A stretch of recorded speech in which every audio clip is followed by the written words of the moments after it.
cất hình đai hình nhau pháo ai cùng ca chữ là ai bỏ ca chính sinh sản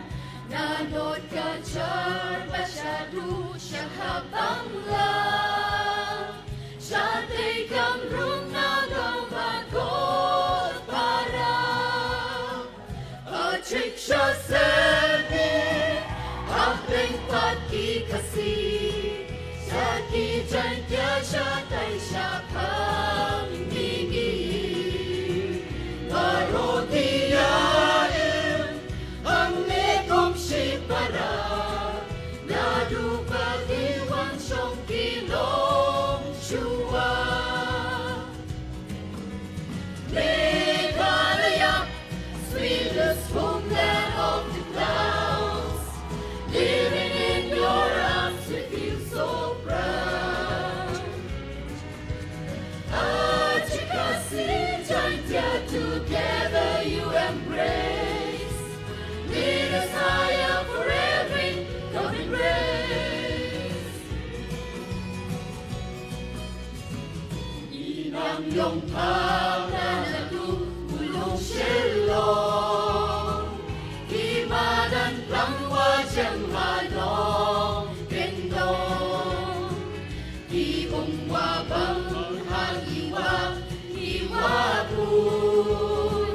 Ikrempuban kitsay hapat wakun Nang siyong kari to sumayari Kanang kanesya dupasep Khasi Umat kang kinjaw Lalaking jano Katilong dinwatayin siya Genong Meghalaya, sweetest homeland of the clouds Living in your arms we feel so proud Khasi, Jaintia, together you embrace Lead us higher for every coming race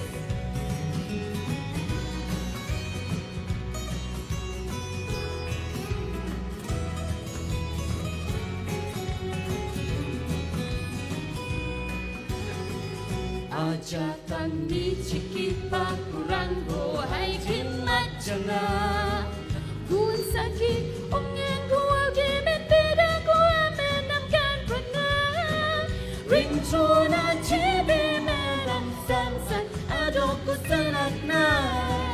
Bang cina ang nasong sana na onging napang na Halaki rompong, halaki jinglong Siya jinja nangin yabe yakatong Sanye jingkombor, bangsak bayay tinjon Banyeng rasong banye kahot kasong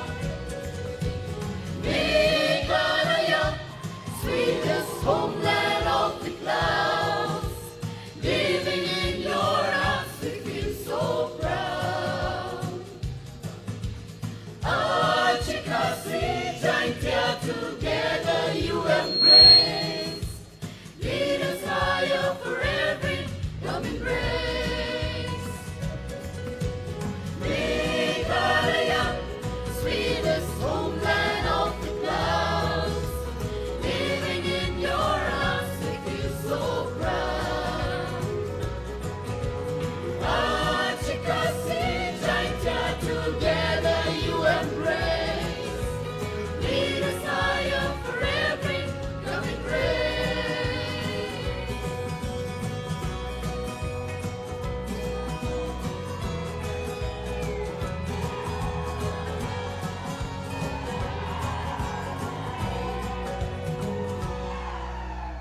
Bless you.